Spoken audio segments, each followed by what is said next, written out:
Ladies and gentlemen, thank you for your invitation.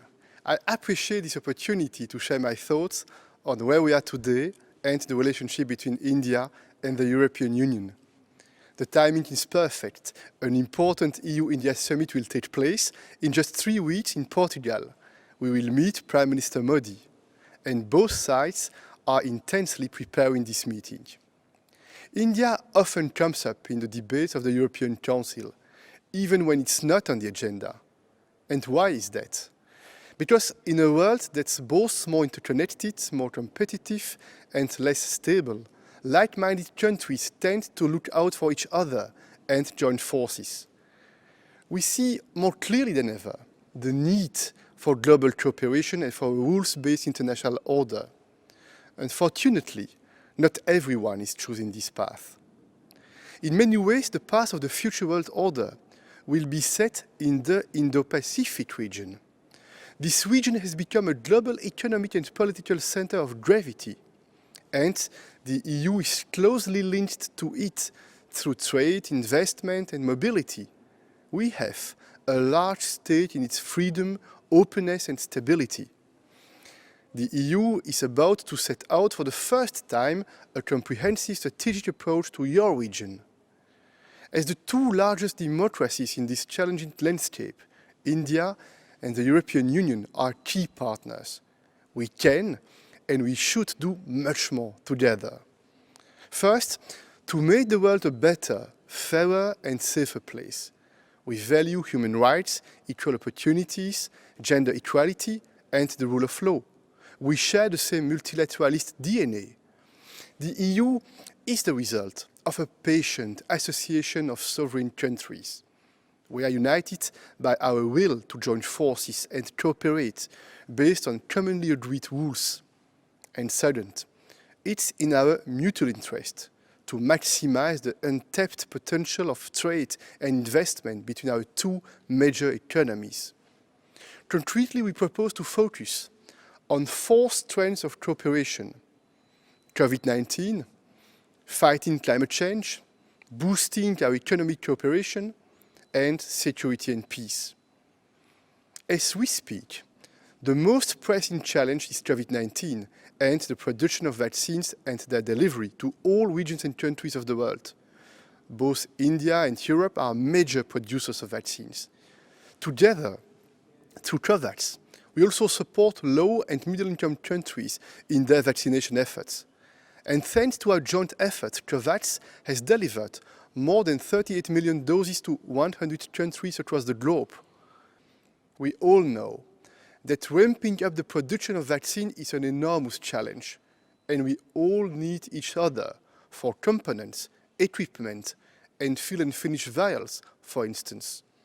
This is why we must make sure that our supply chains remain open and resilient.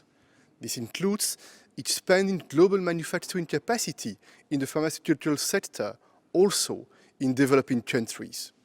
And in the longer term, we must be better prepared. This is why I have launched the idea of an international treaty on pandemics, which would be anchored in the World Health Organization. And with Dr. Tedros Ghebreyesus, we have already gathered the support of 26 leaders from 5 continents. Ladies and gentlemen, the EU was the first to commit to climate neutrality by 2050. This is a pledge to our people, but also to the rest of the world. Our European Green Deal, along with our digital agenda, is at the heart of our economic recovery strategy.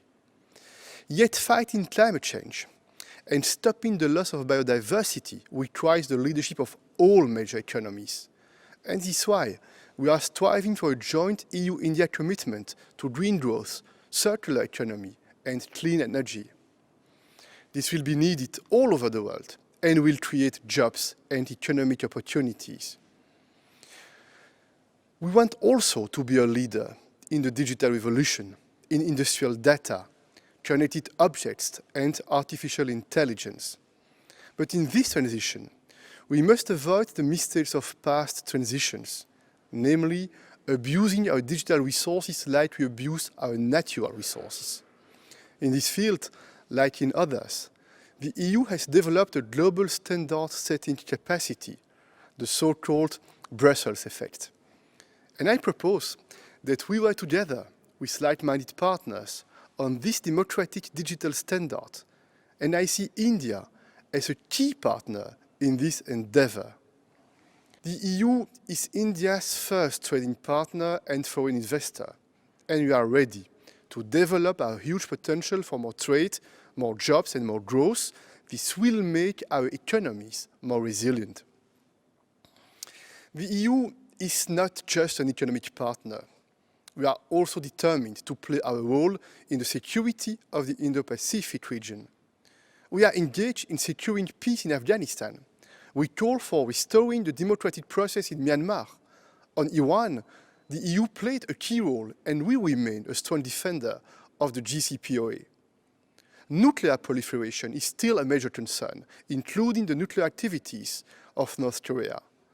Some 40% of our trade passes through the Indian Ocean, so we have a strong interest in maritime security in the region.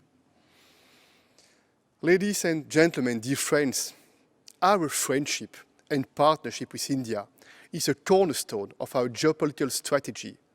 We are determined to further develop the ties between our peoples. It is in our common interest to show that the democratic and open model is the most powerful one to address the challenges of the world. Thank you for your attention, and I wish you fruitful debates.